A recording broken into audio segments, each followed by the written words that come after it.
We're going to get this coyote out of the set now and remake the set.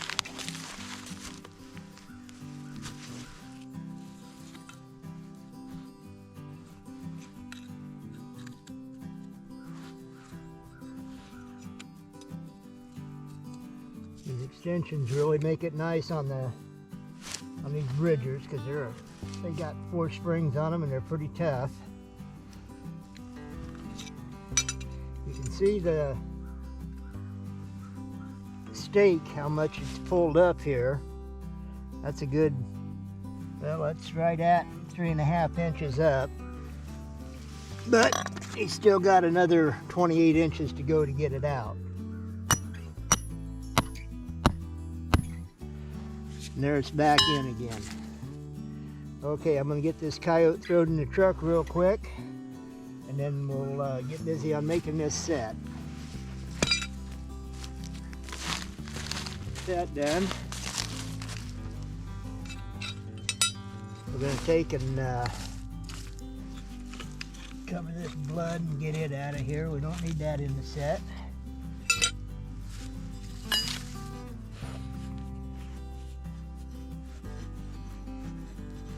There's the trap bed right there.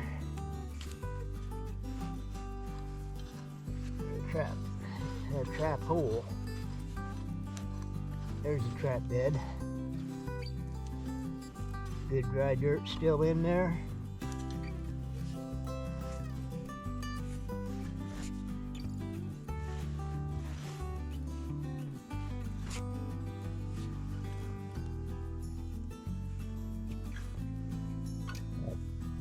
Bait still down in there. I'll put a fresh mouse in there with it. I'm not going to use this cow bone like I was going to originally, but what we'll do is we'll take some of this loose dirt over here and clean this trap off a little bit. Don't need any additional odor on here that we don't need.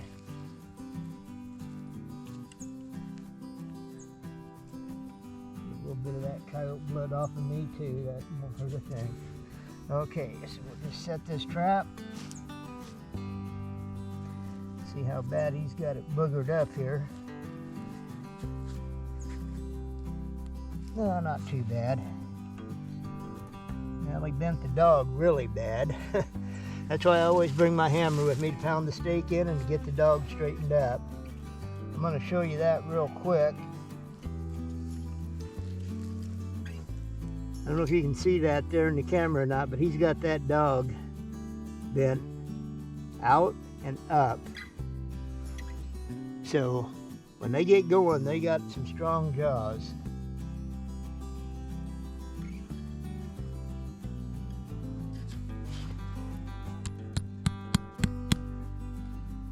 I just got to get it pounded back to where it's gonna fire right. I think what I might do is pull this trap and put another trap in here.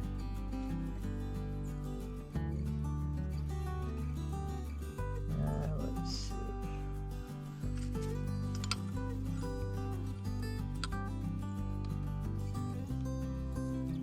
Maybe we can get it.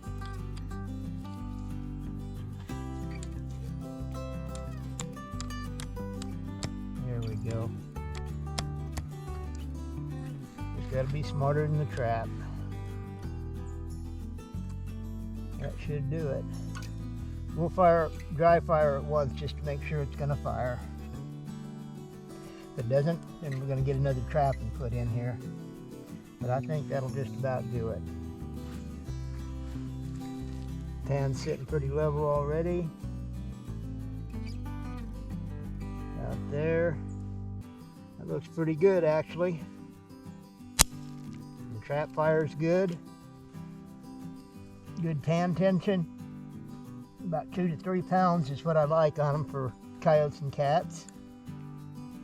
That usually stops most of the coons, but not all of them. Those big coons will straighten that pan back out. He bent that a little bit. Okay, we'll take that down to about there. We'll call that good. We're going to want him to walk in about like this angle and this angle, so we'll put the duff and corn stalks and stuff back up here.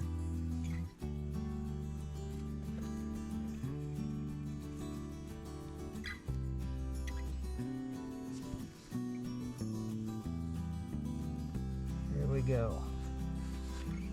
Okay, now we need a little bit of wax paper.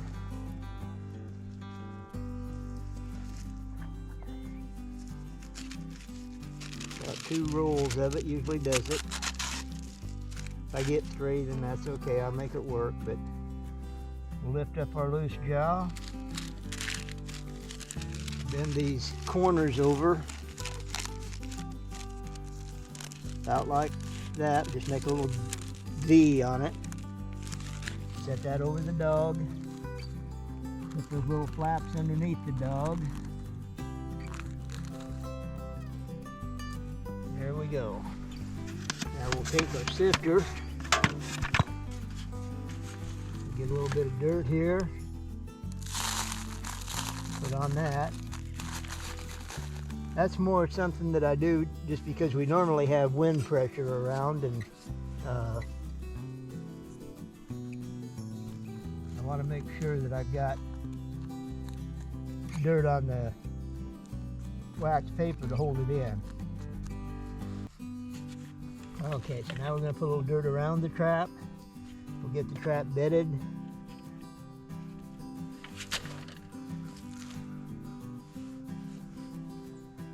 Okay, get that trap bedded in there good and tight.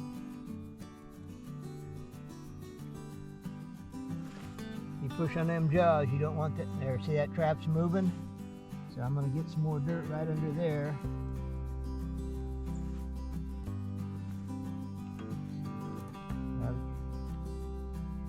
Put some right in there too. You can bed inside the jaws. There's old Tom Miranda showed that trick years ago, and it works pretty good. If you get a digger, that's when you really want to start bedding inside the jaws. But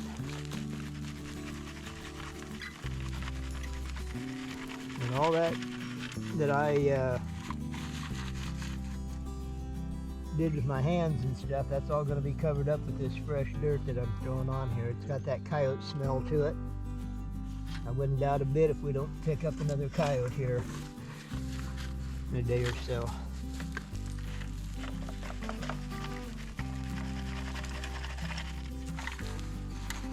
Alright, and that, my friends, is all there is to remaking the Bobcat Coyote set. We've caught both here now in the last week.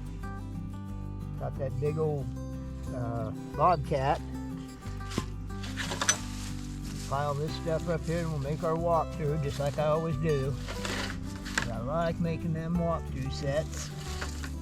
They put their foot down good and hard for it. Alright, pull some of this stuff up here like that. And put some of this stuff up here.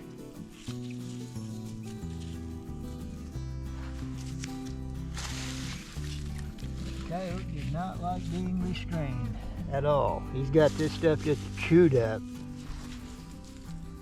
That's good, it works good for me that way. Okay, that looks good there. So now we'll put a little bit more right in here. And let's see. Let's give him a fresh mouse to go in with the rest of this meat in here too, I think. We'll give him a couple of fresh mice so we can get him out of here. Let's see if this thing will reach into this jar. Yeah. Okay, there we got him loose. Got him 2 fresh mice there. We'll take and put a little bit of duff on top of that. Keep the birds of prey out. Don't want anybody digging in here that ain't supposed to be. That's all it takes right there. That coyote will smell that in a heartbeat.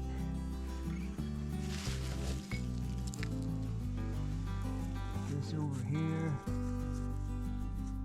Kind of like that.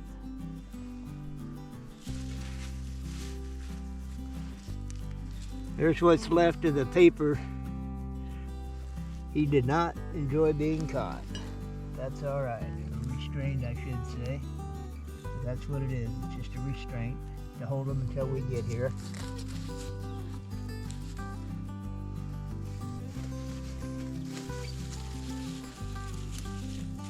There we go. That's all there is to that, folks. So we'll get on down the road and we'll see if we got anything else down in the next set of traps, and then we'll go to the last set of traps and call it good. See what we got. We're happy we got one here today, and we're just going to narrow him down a little bit here, I think.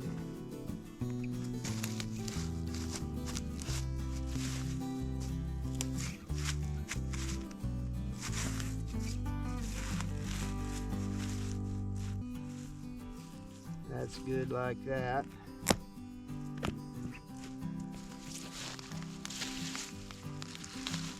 Put this up over it just to stop him from coming in from the backside and make it easier. Excuse me. Make it easier for him to come in from the front side.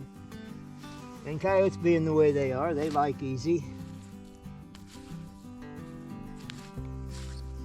Okay. There we go. And that, my friends, is a remade coyote set. Time to get on down the road. Tom out.